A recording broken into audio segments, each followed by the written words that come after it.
Welcome to Business Ninjas, brought to you by WriteForMe, where you'll hear from business leaders who are out there growing their business and slaying it every day. Learn from the masters. Let's get started.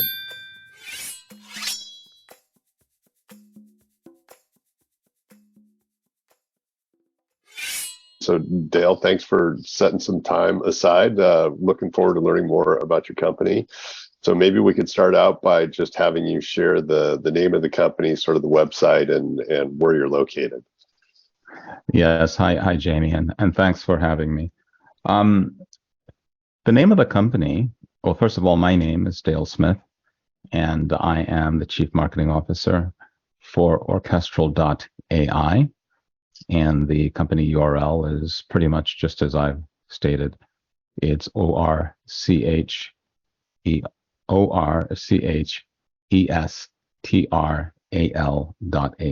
orchestral.ai. Company is really focused on, if you can imagine the impact that Elon Musk and Tesla had with the concept of autonomous automobiles.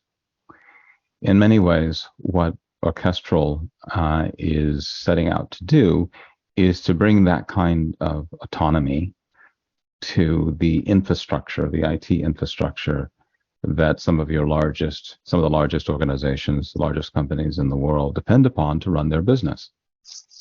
And the reason why that's required is over the years, there's been so much innovation, technological innovation in that infrastructure, so that today you've got separate teams of highly specialized, highly skilled people across a dozen different areas, from the storage infrastructure, networking, servers, security, cloud. And when you put that all together, it's a tremendous amount of complexity that's really approaching the limits of human manageability. Yeah, this scaling that across the entire enterprise definitely has organizational challenges. Absolutely. And how did you come to this space? What kind of just a brief hop through, what you've been focused on in your career and how you centered on this as the problem you wanted to attack? Okay, well, I started my career as an electrical engineer, working on, of all things, a spacecraft, satellite, and spacecraft electronics programs. And so I started as an engineer, designing in electronic systems. But over the years, I took an interest in wireless technology, wireless data systems. That led me to work for a few years for a division of BellSouth, which at the time was deploying the first wireless data network in the U.S. Oh, wow. For public services. And by public, we mean the only other alternative was a closed private network that IBM owned. So by public, I mean not you and me, but it could be used by companies. Gotcha. And that led me to a little company called Cisco Systems there in San Jose, where they were looking for someone to kind of help them build out their wireless product strategy with folks like Motorola. And so I kind of focus on really product and value, and really helping understand the connective tissue between the technology and the business impact. And that's kind of been my focus ever since. For the last 10 years, I've really been working to help startups build out the digital infrastructure that enables them to really shape the customer experience, all the way from the time that they're a prospect to the time that they're happy to promote the brand based on the experience that they have. And that's really my focus at Orchestral. But as one of the founders, I was brought in as one of the founders by the other two founders, who have also had long careers in technology. Marshall Bartosik, who is our Chief Value Officer, and Ravi Rao, who is both our CEO and our CTO, Chief Technical Officer. Ravi's been involved in infrastructure, enterprise infrastructure, architecture, and technology for many years. And Marshall Bartosik has also been on the top line side in the technology space, all of us each over 30 years each. And Marshall's also been at little companies like Cisco, like myself, and Ravi as well. Great. So that's what brought us together. It was really Ravi and Marshall who, at the time, were working for a company that had a pretty close relationship with both a technology and a company called Stackstorm. And Stackstorm is an open source project that really enables a very, very strong and broad automation capability within enterprise infrastructure. So when the company they were working for at the time, which was Extreme Networks, decided to open source that technology, they decided that was the time, because they were witness to the demand for this for the capabilities of this tool while they were within Extreme. They decided that was the time to go and wrap a company around that technology, and to, thanks to Ravi, add some artificial intelligence capabilities. And so when you put all that together, you have what we refer to as the Symphony platform, a pathway toward autonomous infrastructure for the enterprise. Right. So that's kind of the story of how Orchestral came about. And it's been 2 years now. And I think we've turned the corner. We have a product that is selling to some of the largest brands, the sort of companies that you would recognize. Mm-hmm. And we're just, we're gaining a lot of momentum, and it's an exciting time, I can tell you.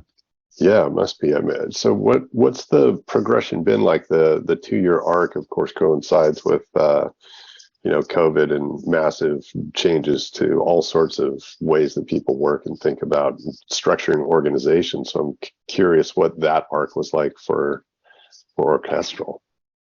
Interestingly enough, it's actually been to our favor, and I'll give you a concrete example why. The problem that we solve is complexity. Mm-hmm. In the infrastructure that large organizations use to run their business. When COVID happened, it really changed the business landscape, in the sense that, of course, obviously there was a lot of remote working. Many companies weren't ready for that. Mm-hmm. Didn't even have security policies to accommodate that new way of working. And the net of it is, it kind of brought automation to the foreground, whereas it might have previously been, on the table of priorities. This brought it considerably up the list. So, for example, there's a very large investment bank that we work with in New York. When COVID happened, the traders were required to obviously work from home instead of coming into the office. Right. But the security infrastructure wasn't really set up for that. Even the policy around using VPNs really wasn't set up for access to particularly secure and private information. So what the IT team had to do was to set up some processes by which the traders would request access to that information. But it wasn't long before the IT team servicing those requests were overwhelmed. Right. Yeah, of course. They couldn't keep up. And, there was a direct business impact, because in that business, you have to move at the speed of light, the speed of trading. Right. And if you miss a few milliseconds here or there, that very easily translates into hard dollar impact. So using our platform, they were able to automate that whole process, and not only in terms of providing very millisecond, microsecond access to information when required, but also dismantling those access permissions when they are no longer needed, so that you don't have any kind of security vulnerability. So providing the access was every bit as important as removing it in a structured and secure way. Wow. Yeah, that sounds like a high pressure. And that's just one example. Yeah, first vertical to go after, right? Yeah, holy cow. Yeah, absolutely. And which, I mean, given the scope of what you can address and the challenges that, the various companies that have any kind of scale are going to have out there, have you centered on a vertical or two that you, are building a core expertise in, or what's your kind of go-to-market look like there? And there's really two answers to that question. But the first answer is that the problem isn't that we address isn't specific to any one vertical. Mm-hmm. So right. we have clients in the energy sector, finance and banking, healthcare, retail. However, what you will observe is that companies that spend a significant amount of revenue on IT are the ones most likely to satisfy two conditions. One, have the problem that we solve, and two, be in a position to invest in solving it. And so the verticals I just mentioned meet those two criteria: healthcare, finance and banking, and the energy sector, and even business services, professional services, the large consulting companies that work to provide IT solutions to the Fortune 500, Global 2000 type companies. Right. Okay. And then how are you differentiating yourselves from other players out there that are starting to dip their toes in these waters? What's the unique value that you're bringing to these organizations? Interestingly, Orchestral doesn't really have a direct competitor in terms of our intent and what we're actually doing in the marketplace. There are many, and of course we hear this from our VCs that we approach. It's a crowded space. Well, there are many companies that are offering automation or orchestration solutions, but a lot of those companies are differentiated from Orchestral in the following way. Either they're offering a solution that is specific to a particular domain, and by domain I mean servers or networks or cloud, right? Or they are offering a vendor-specific solution. So their automation, Cisco is a perfect example. Their automation does great with Cisco equipment. It's fantastic. However, most of our target customers, the Fortune 500, Global 2000, within that infrastructure, it's very much multi-vendor. So yeah, there's definitely some Cisco in there, but there's probably some Arista and a whole bunch more. So we are multi-vendor, or rather vendor agnostic, and we are cross-domain. It doesn't matter what the domain is. Our platform is capable of not only automating within that domain, but orchestrating across multiple domains to deliver a defined workflow. So, simple example, if a company wants to onboard a new employee, there are multiple domains involved in that. There are access policies and there are security systems that person has to be entered into. There are particular applications that they'll need to access for whatever job that they're doing. And so there are multiple systems that need to be accessed and configured just to bring that new employee on board. And with Orchestral, with our Symphony platform, it makes not only automating within a single domain simple, but also orchestrating across that domain. So that cross-domain vendor agnostic attributes do differentiate us significantly. Mm-hmm. Having a type of artificial intelligence which provides high prediction accuracy and high explainability is also a critical point of differentiation, because in fact, we bring together multiple AI technologies to deliver what's called trustability or trustworthiness. Mm-hmm. In other words, other solutions, alternative solutions out there, the AI may give you a recommendation, but you don't really have any way of knowing if you should trust that recommendation. You have no, it's like a black box. Right. Some data comes in and a recommendation comes out, right? Do you really want to, have a resume generating event by trusting that recommendation? Right. Right. So we differentiate in the sense that our intent is to make autonomous infrastructure a reality by bringing together a fairly unique combination of technologies to not only automate, orchestrate, but also automate. And that's a difficult word, but just extrapolate, orchestrate from automate to orchestrate to automate. Okay.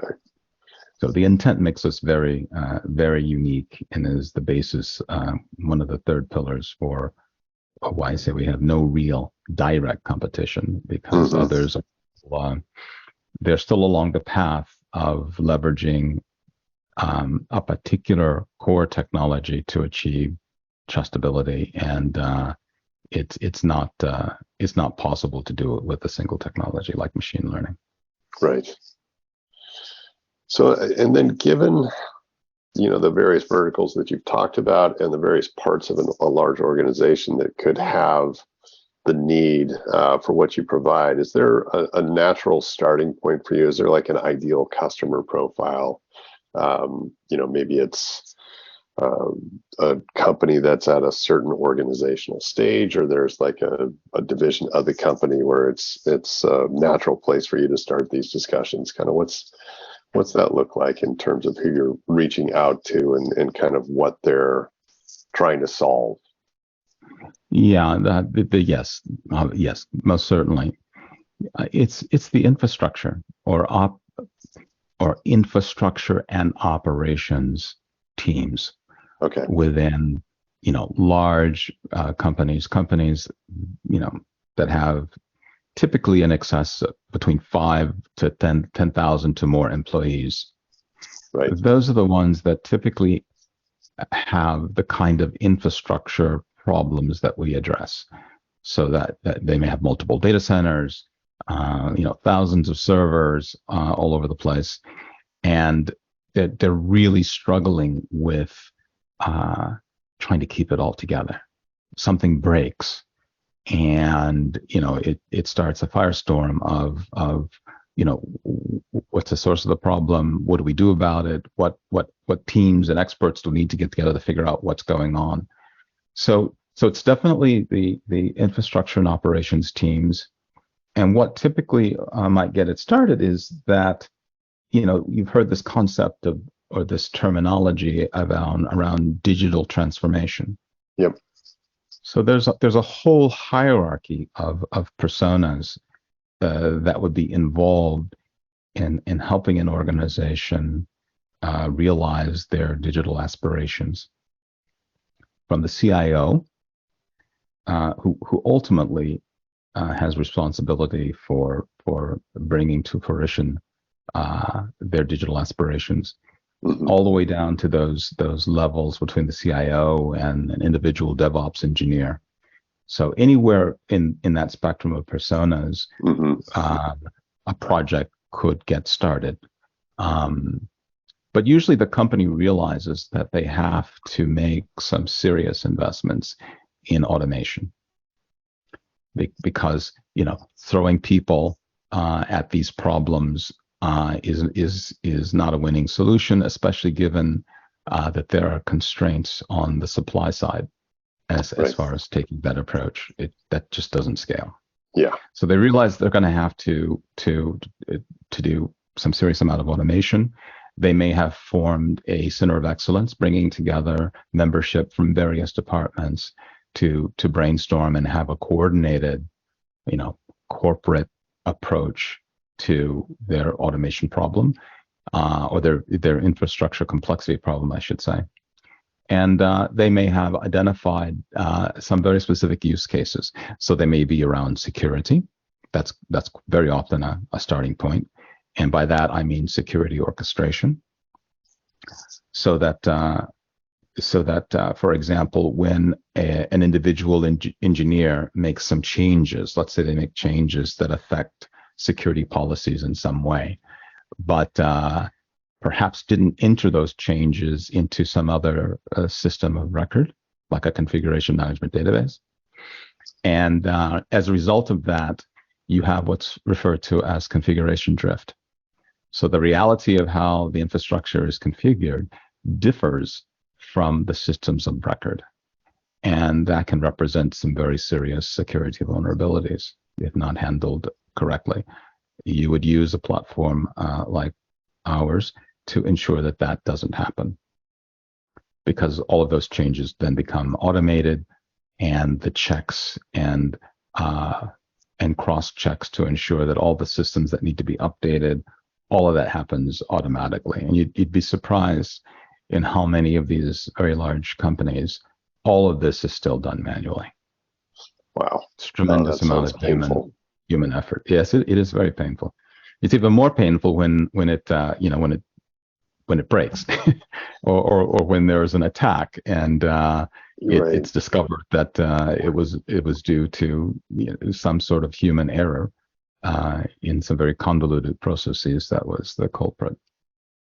Yeah, and I would imagine too that a lot of the industries that you work with are regulated by various government entities. So when it comes time for audit trails and compliance checks and all of that, I'm sure there's a lot of that organizational drift you're talking about from a manual process that your approach is going to solve all of that, which is a huge relief. Absolutely. Certainly within the regulated industries, but even these, more or less unregulated industries do have internal audit and compliance policies that they abide by, just because that's the best practice. That's right. How they stay out of lawsuits and brand damage and all that sort of thing. Yeah. Right. And then I would guess that a lot of companies don't even know that what you're bringing to market is available, especially if they're still stuck with manual processes that they've probably had for 5, 10, or 15 years or something like that. So how are you kind of getting the word out to let prospective partners know about what you have available and start to educate them on a better way to kind of manage their businesses? We participate in communities like the Open Network Users Group, ONUG. Mm-hmm. The StackStorm community has a website and a community, and quite often we find that companies that become our customers have gone to the StackStorm because out of their own research, before they even talk to Orchestral or anyone from Orchestral, they've discovered this open source StackStorm project, and they look at it and they say, wow, this comes pretty close to satisfying our requirements, but it's open source. Is there an enterprise version? And the answer is yes. The Orchestral Composer, which is really phase 1 of our Symphony platform, it's generally available. It's shipping. Our Composer product is the enterprise version of StackStorm. So they contact us. So that's one way that customers become aware of what we do. And the other is really just our own outreach and and participating in communities, and simply, one customer, one conversation at a time, helping. As a startup, we haven't quite made it to Forbes magazine or Wall Street Journal, but if any of them, want to have a conversation with me, you make sure they get my number. Jay. Absolutely. Yeah, definitely. And where can people find you on the social media channels that you're supporting? What are you active in there? Primarily LinkedIn at the moment. In due course, you will see quite a bit more content on YouTube, where we will do some very short videos and tutorials, really focused on particular use cases with the platform and how to do certain things. It'll be an extension of our support infrastructure, and ultimately probably on Twitter as well. But for now, it's primarily LinkedIn. Right, that makes sense. Yeah. Well, thanks for your time, Dale. Learned a ton, and I hope others will as well. And really appreciate your insights on how people can transform their businesses using your solutions. Thank you, Jamie. Appreciated the conversation. You bet. Anytime.